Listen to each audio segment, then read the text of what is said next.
और मामा सिर्फ चुनावी लॉलीपॉप पकड़ाना चाह रहे हैं। उनको लगता है ये कि मतलब हम बेवकूफ बन जाएंगे, बेवकूफ बता रहे हैं। हम रूम का रेंट देते हैं, इतना पढ़ाई करते हैं और माँ बाप कैसे कैसे कमाते हैं, उनको समझ में नहीं आता क्या? कोई भर्ती नहीं दी अभी तक। एमपी पुलिस का फिजिकल हो गया, मेरिट लिस्ट जारी नहीं की, 3-4 महीने होने वाले। हम चाहते हैं कि हमारी मांगे पूरी हो। कहाँ से आए? हम शाहजहाँपुर जिले से आई हैं। कैसे पढ़ाई की, कितनी परेशानी हो रही है? 2017 से तैयारी कर रहे हैं हम। बहुत पढ़ाई की, बहुत स्ट्रगल किया। मम्मी पापा, खेती भी नहीं है हमारे पास, मजदूरी करते हैं, लेकिन इनको समझ में नहीं आता सरकार को हमारी प्रॉब्लम। एसआई की वैकेंसी नहीं आई, पटवारी की वैकेंसी नहीं आई 2017 से। क्या चाहते हैं ये? आप क्या कहें? 2019 से एमपीपीएससी की वैकेंसी नहीं आई है और उसका कुछ क्लियरिफिकेशन ही नहीं है इनके पास। कुछ नहीं है, मामा है ना, कंस मामा की तरह काम कर रहे हैं। बस मैं यही कहना चाहती हूँ। क्यों रो रही हो? क्या कहेंगी आज? मामा को कैसे बताएंगे अपनी? मामा को भांजियों की बहुत बुरी बद्दुआ लगेगी, मैं यही कहूंगी। कुछ नहीं कर पाएंगे आगे। मंत्री विधायक खरीदने के लिए इनके पास पैसे है, सरकार ये खरीद लेते हैं आसानी से, उसमें कोई दिक्कत नहीं आती।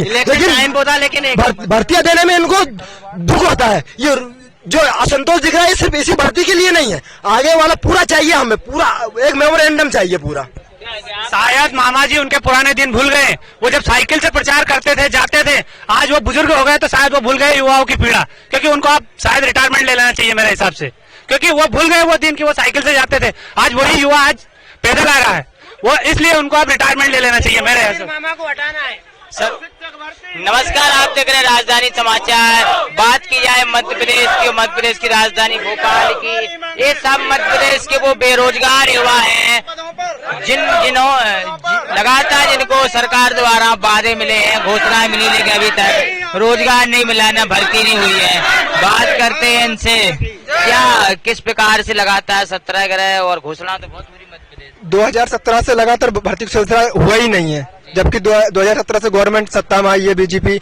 बस शिवराज मामा घोषणा कर देते हैं कि बस फटाफट भर्ती की जाएगी, लेकिन आज तक कोई आश्वासन नहीं देते रहते हैं।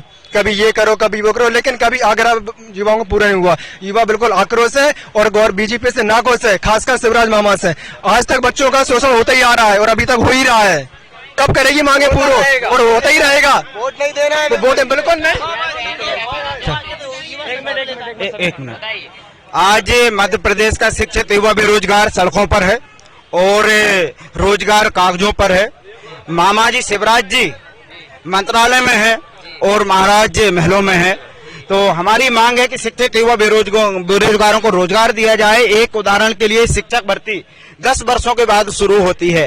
वर्ग 1, 2 और 3 नाम मात्र के पद घोषित किए गए, जिससे कि हम पात्रता परीक्षा उत्तीर्ण अभ्यर्थी आज भी सड़कों पर हैं। दूसरे पीएससी वाले कुछ एग्जाम हो गए, कुछ एग्जाम रुके हुए है भी सड़कों पर हैं, पटवारी भी सड़कों पर हैं।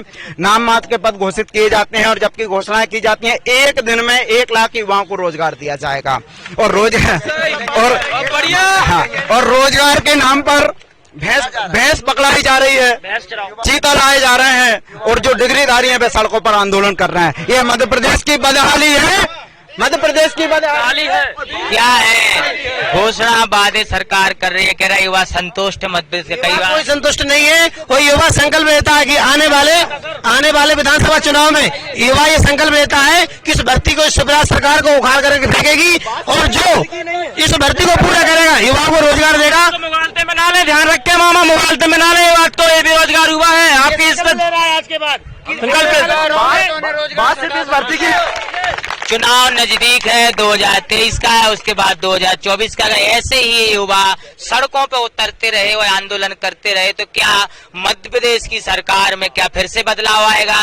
बदलाव आएगा तो उसका जिम्मेदार कौन होगा? क्या शिवराज सिंह सरकार जिम्मेदार होगी या फिर कर्मचारी जिम्मेदार होंगे या फिर केंद्र में भी 2024 का चुनाव लगातार चले जा रहे? आप भी युवा है, रोजगार के लिए भटक रहे, भर्तियां सिर्फ आती, भर्तियों के अलावा कुछ नहीं। सर इससे पहले सब इंजीनियर की 3500 भर्तियां आई थी, उसको नोटिफिकेशन भी आ गया, फॉर्म नहीं डाले थे, उसको नोटिफिकेशन को पूरी भर्ती को हटा दिया वहां से। ये बोल के हटा दिया गया कि इसमें पद की वृद्धि होगी, इसके बाद फिर से इसका रिवाइज होकर फिर से आएगा। लेकिन जब 3 महीने बाद जैसे इसका भर्ती आई और इसमें 1500 वैकेंसी और घट गई। उसमें घटने के बाद में अब एग्जाम की डेट बढ़ाए जा रहे हैं। अभी अक्टूबर में एग्जाम होने थे, अब नवंबर में कर दिया, पता नहीं कब करेंगे या फिर चुनाव के बाद ही करेंगे। पंचवर्षीय योजना बना के रख दिया पूरा।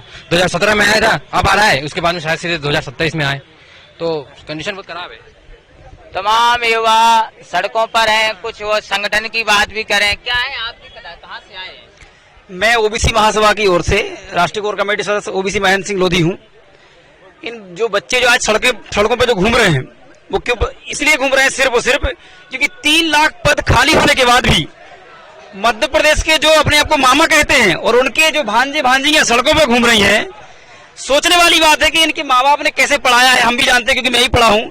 हमारे माँ बाप अपनी खेती बेच देते हैं, घर बेच देते हैं बच्चों को पढ़ाने के लिए, और पढ़ लिख के फिर सोचते हैं कि ये बच्चे कहीं ना कहीं हमारे नौकरी करेंगे और नौकरी करके फिर हमारे परिवार को चलाएंगे। लेकिन आज स्थिति देख रहे हैं आप, लाखों स्टूडेंट्स मध्य प्रदेश सड़कों पे हैं, लेकिन सरकार सोई हुई है क्योंकि उनको पता है, क्योंकि आने वाले समय में वोट जो है कहीं ना कहीं लोग पहुंच बिक जाते हैं, थोड़े मोड़े पैसे में बिक जाते हैं, जिसके कारण आज सत्ता में जो बैठे जो दलाल लोग हैं वो सरकार जो है वो कहीं ना कहीं गलत तरीके से पेश आ रही है। नहीं तो ये भर्तियां हो जानी चाहिए थी अभी तक, जो नहीं हो पा रही है। अभी मध्य प्रदेश की राजधानी भोपाल की बात की जाए, चिनार पार्क की बात की जाए, तमाम युवा हैं जो वो बेरोजगार हैं, जिन्हें कहीं ना कहीं बड़ी परेशानी में रह के अपनी पढ़ाई पूरी की है। जब नौकरी की बात आती है तो ऐसे सड़कों पर बैठना पड़ता है, पार्कों में बैठना पड़ता है, सड़कों पर चलना पड़ता है। ये हाल है उस मध्य प्रदेश के जहाँ लंबे और बड़े बड़े दावे किए जाते हैं विकास के और रोजगार के। राजधानी समाचार दिन विश्वकर्मा की रिपोर्ट, चिनार पार्क, भोपाल।